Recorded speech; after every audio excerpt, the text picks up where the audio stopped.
Okay, we might be back. Are we back?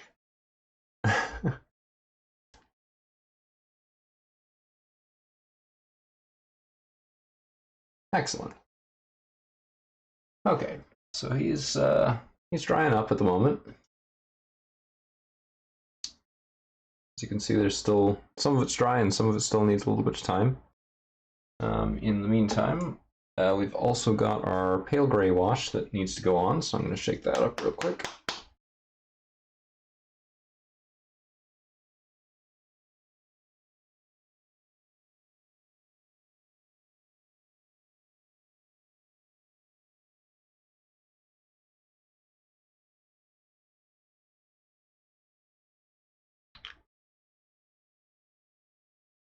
Alright, now I've tossed a crap load of it into the little paint pot that I'm using.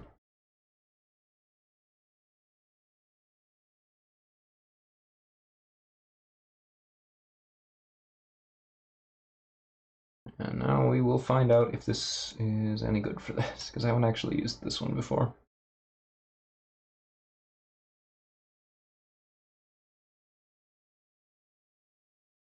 It seems a little prone to bubbling. Hopefully that's not going to be a huge problem.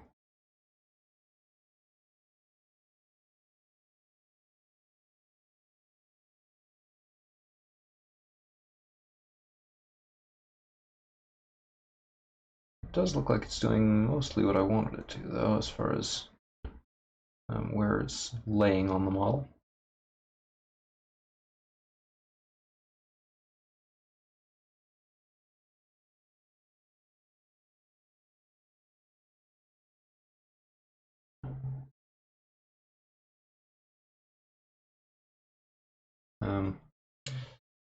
I guess let me know if it drops again, because I may or may not notice before it's a problem. Let's count on may not notice.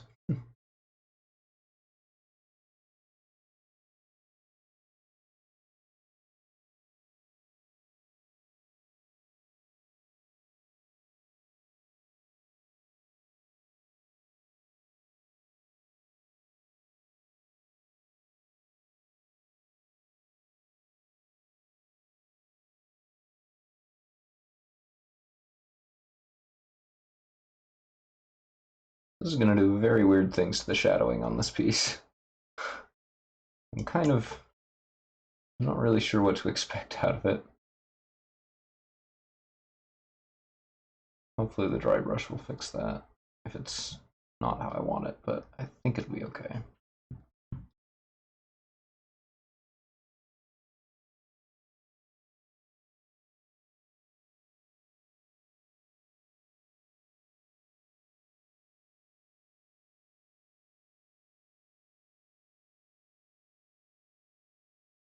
Okay. So that mixed up with some of the umber, which I don't want. Let's just clean that off the brush real quick.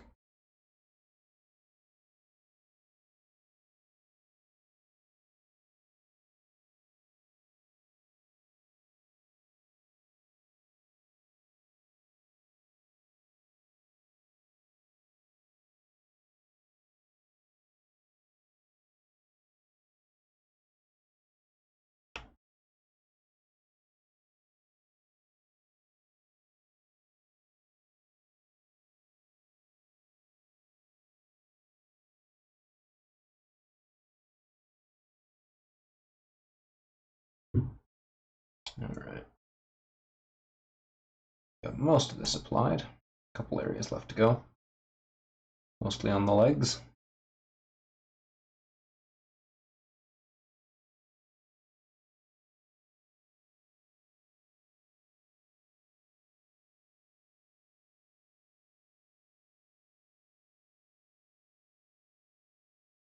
I think this will help the overall color of him quite a bit.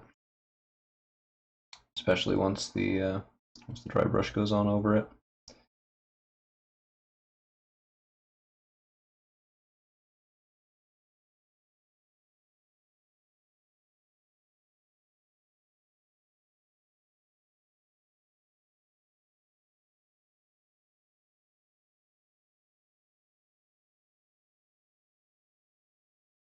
Almost got him.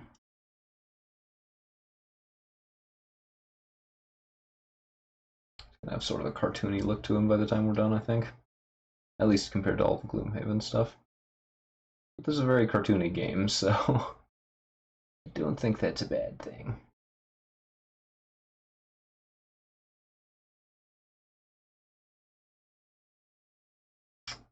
Alright.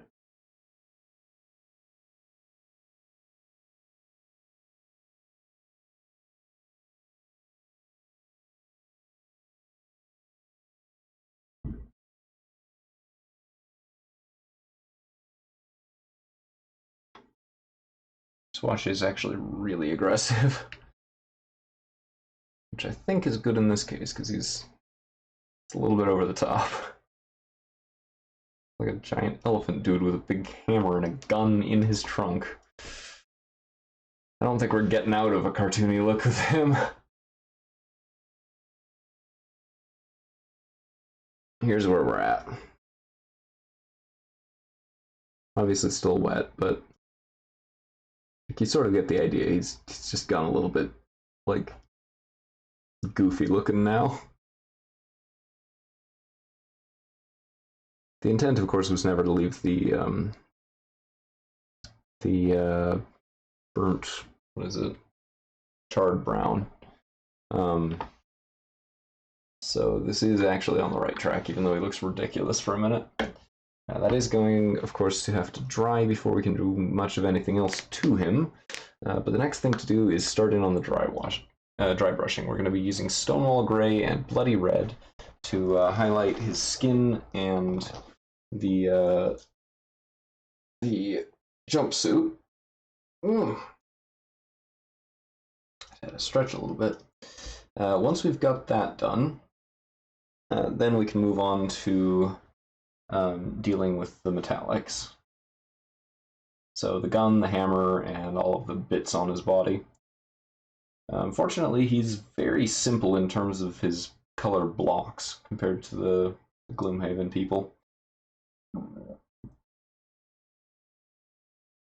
The Battlestations figures are a little bit weird in that they have a fair amount of detail, but like it's all shape, it's not texture.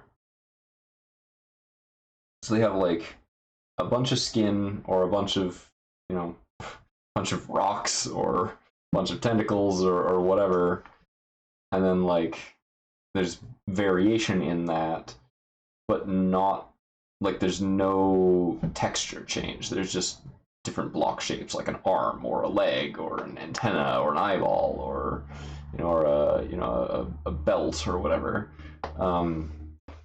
There's very little variation in terms of like, there's this object sitting on top of this other object, or there's this, like there's metal panels, but it never really gets more complicated than that.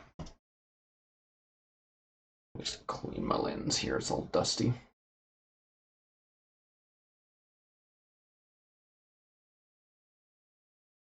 So, I don't know, it's kind of jarring to come back to the Battlestations figures after doing so many other things. I mean, like, these guys are just all flat textures, like, head to toe. Like, there's a shape for the shirt, there's a shape for the belt, there's a shape for the pants, there's a shape for the shoulder pads, there's a shape for the arms, but, like, it's all smooth. Like, there's a little bit of, he's got, like, little ties to hold his shirt on. And like this guy, I mean, he's got no texture to him at all. He's got, he's got like some dots on his belt and like a little bit of texture on his tail, and everything else is just mirror smooth, It's just so weird to see them next to each other like that. So comparing this guy to our brute, I mean, the difference is kind of stunning. But then, like, you look at the actual, like, this guy's got so much texture to him, and they use that to communicate what he's wearing. But, like, this guy's outfit is really simple. Like, he's not supposed to be wearing a complex costume. but he also just doesn't have any texture, so there's no communication of any layering or anything. Very strange. It's like when I saw these first, I thought, oh, they're really detailed, because they are fairly detailed, a lot of them. Like just for the sake of comparison, we've got human guy here. Maybe let's fix the autofocus here. So like human male here has a really simple costume. Got boots, pants, a loincloth for some reason. He's got a shirt, shoulder pads, sleeves. That's the whole thing. Like that's it. It's just a shape. But the shapes are really clear and obvious when even just when you're looking at the model. You don't need to have it painted to see exactly what's where. Whereas the unpainted Gloomhaven minis, you had this problem where all of this sort of looked really very much the same, and you could see like he's got a sword here. This is his chest. He's got like these plates on his shoulders, and there's like some kind of belt thing going on here. But everything from about here to about here looked like the same belt when before it was painted. You could see the shield, and you could see that he was wearing like this fur cloak, but there was no depth to it or anything like that until it was painted, at which point it all popped out and was really obvious. So comparing the two is very strange, because they've used very, very different approaches, and I think they made very different assumptions about who'd be buying their game. So like the Battlestations minis are really easy to like block the shapes in, but they don't have a lot of design complexity, I think is the best way to put it. Like their designs are super, super flat.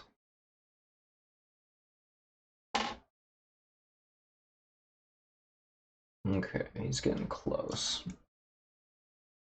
One leg is done, one arm is nearly done. His face is about halfway done. His other leg and other arm are not even slightly done. Okay, let's pull some of this off of here.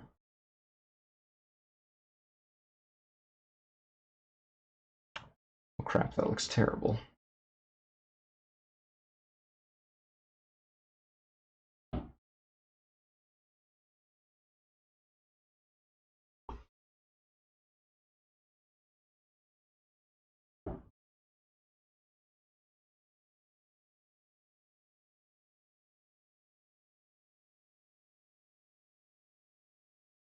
Okay. Note to self, don't try and remove half-dried washes. Only try to remove washes that are completely dry or not at all dry. Now we know. So yeah, he needs a little bit longer.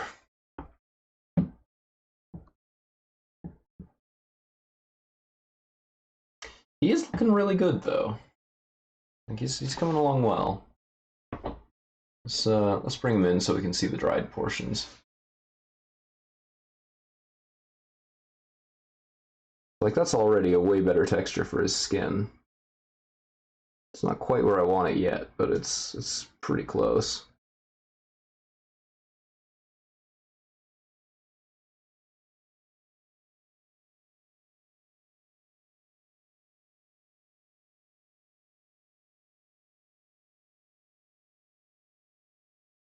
Yeah. I think it's meant to be a gun. Because, like, you turn it on this side. Let's see. Yeah, there we go. It's got the outline of a pistol. It's a little bit of a weird shape, though. And there's like a handle right up under there. That bit. So I think it's meant to be a pistol, laser pistol. That's what appears to be the intent.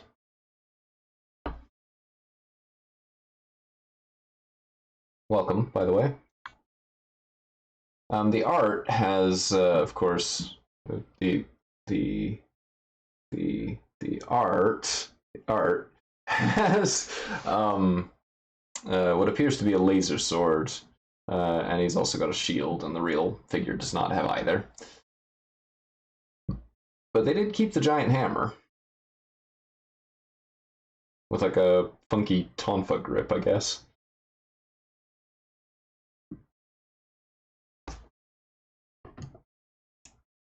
Also, two trunks. Yeah, no, I honestly I wouldn't be half surprised.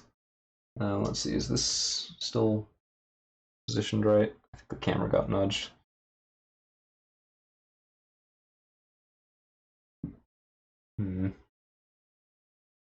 Yeah, some of that pale gray is going to need cleanup.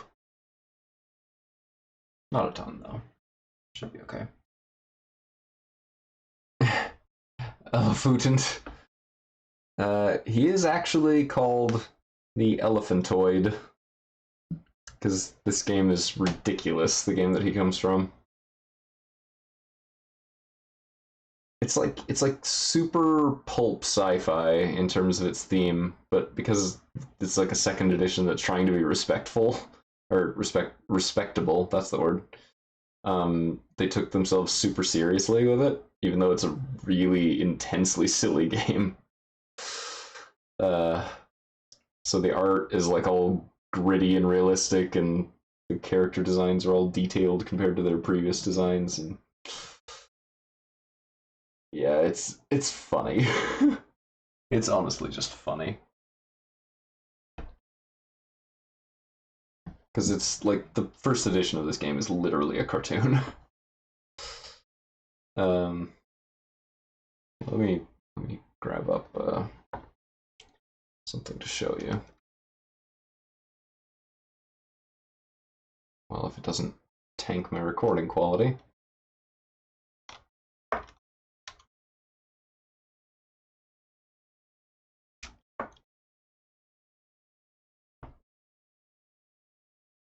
Planet Mercenary. I'm not familiar, but polar bears. Oh boy. So just to give you an idea, um,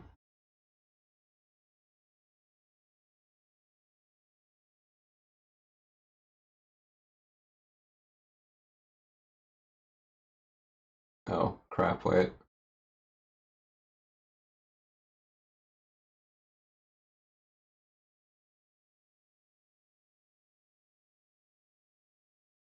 So this is the original cover art.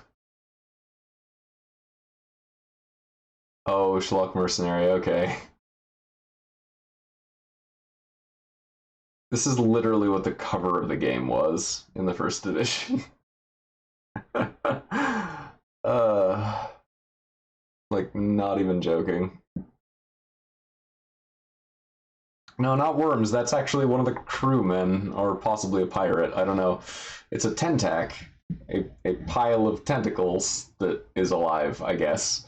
There are also silicoids, which are piles of rocks that are alive, I guess. It's a weird game.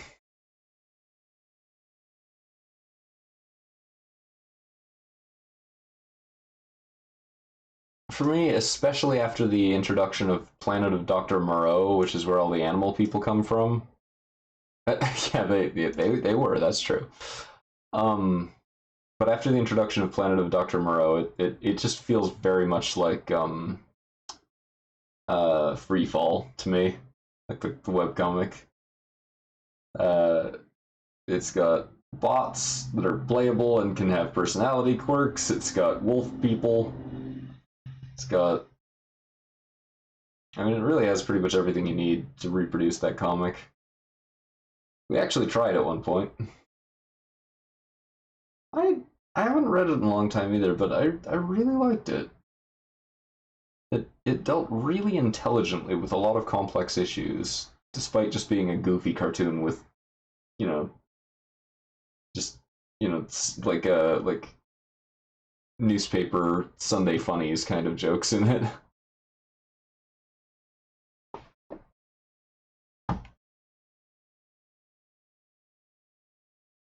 Don't mind me, I'm just trying to get the zoom right for this guy.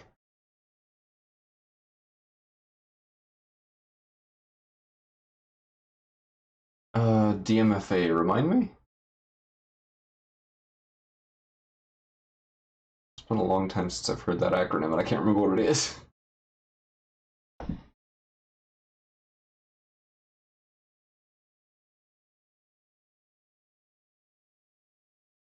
It looks like our elephantoid is just about dry in most places. There's a couple spots we're going to need to steer clear of until they clear up a little bit, but they're almost there. Yeah. Oh, Dan and Mab, okay.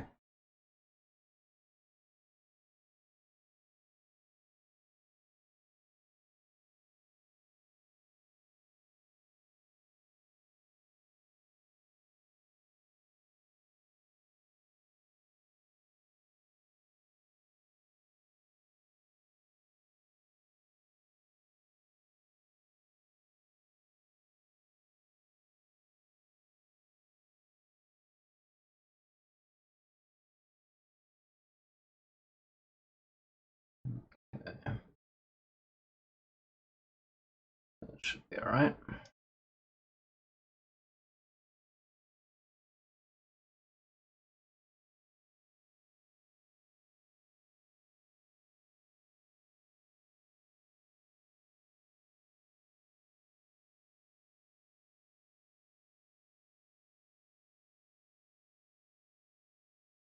All right, now that I've done that, those areas should dry eventually.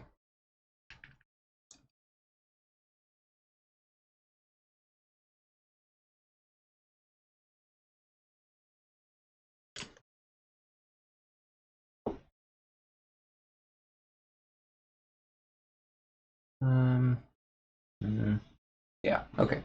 I think we're good to start in on the dry brushing. So let me prepare the colors that we need for that.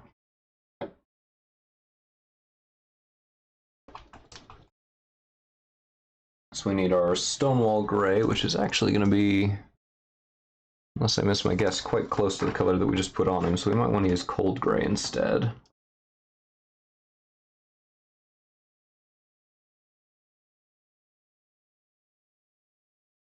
Yeah, that is actually really close. Let's use Cold Gray instead of Stonewall for this. I picked Stonewall because it's a little bit on the like yellow-brown side, but I think it's a little lighter than I want, so.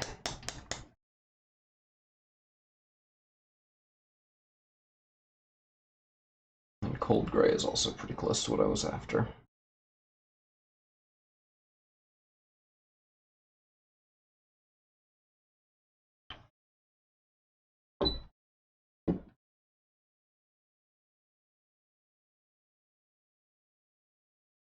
It's kind of hilarious. You can actually tell really easily which colors I used for my Twilight Imperium fleets because those colors have maybe half the amount of paint in them as everything else. It's a little bit embarrassing. I actually had to order in a new bottle of gold paint to replace the one that I sprayed down onto the other one, the yellow fleet. Ah! No, I don't want that on my pants.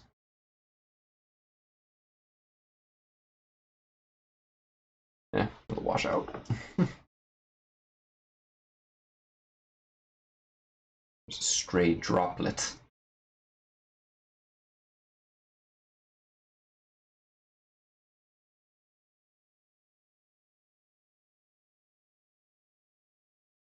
So, Swordfish, while I've got you here, while I have your captive attention, what does the new Avara have a way of converting? Like I saw there was a conversion script for old Avara levels. Does that only work on Picts, or does it work on resource forks, or how does that work? And can it go the other direction? So like if you make a level in like Inkscape, can you then because I want to like properly get into level design, and I've got a bunch of ideas that I had ages and ages and ages ago, but never really finished working on or got further than the idea stage, and I would like to try. But I also want to make sure that it's the most widely playable by the remaining community.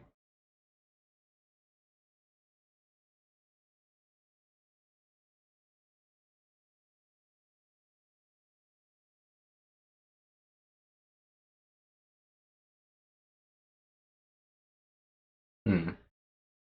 Yeah, no worries. Just curious. I could always ask Croc.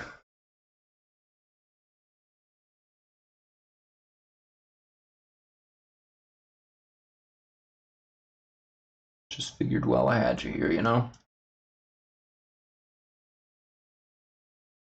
That's not enough pigment. I need more.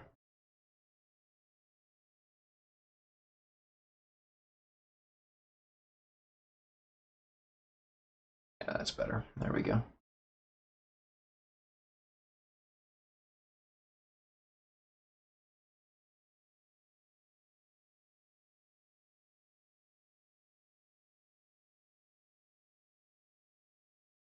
Gonna paint up his ridiculously oversized buttocks.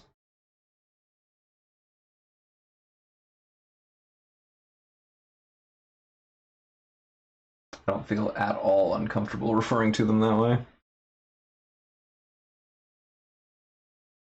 Because he is a chonker. Yeah, I'd love to play your levels if you make them. You get that done, and if I ever manage to get Avara working. But even if it's just like goofing around and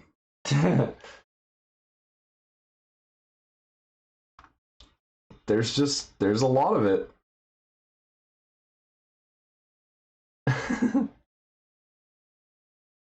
I love the fact that we seem to have just gotten another viewer right when you said that. It's possible I just wasn't paying attention, but that would be the best of timing.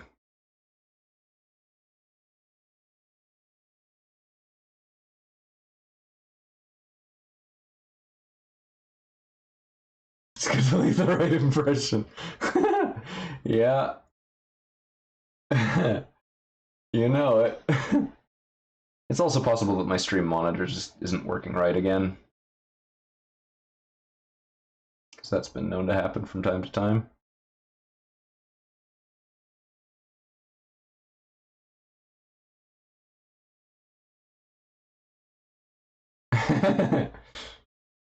Pretty sure that's against the TOS on this service.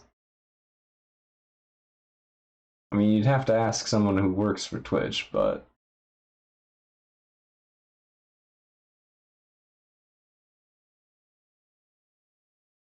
like I'm pretty sure they kind of frown on that.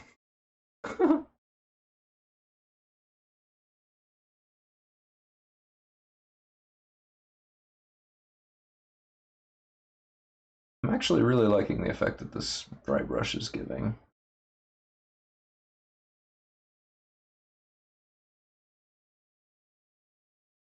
Yeah, no, I'm actually seeing I'm seeing it on my stream monitor, which is separate from the Twitch interface. I have to have them both open because the stream monitor's chat system doesn't work right half the time, but it is there.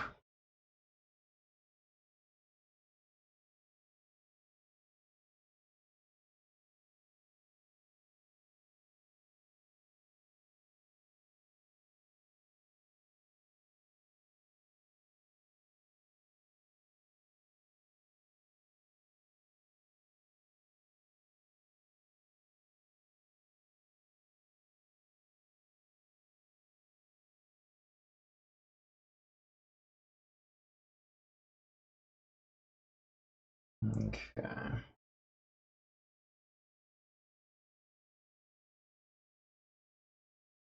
Just a little bit more of this. It's just so big. Like I've been used to working with much smaller pieces. I mean, I guess it's good that I'm doing this because when Heroes of the Grid comes out, it's got real big minis. Or at least that's what I have seen so far. They use like 28mm scale, and then there's some... No! No! That's not what I wanted!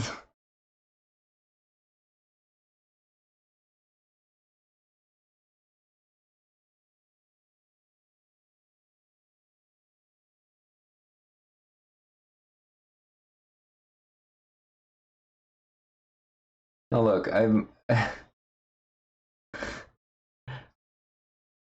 going at some point to have to paint a pair of 200mm tall figures. And I have no idea how I'm going to deal with that. I'm really excited to do it because it's Cyclopsis and the original Megazord. But, like, they're really large. They're just very, very tall. And I have no experience working with models of that scale at, like, this or higher level of detail. So I'm very intimidated.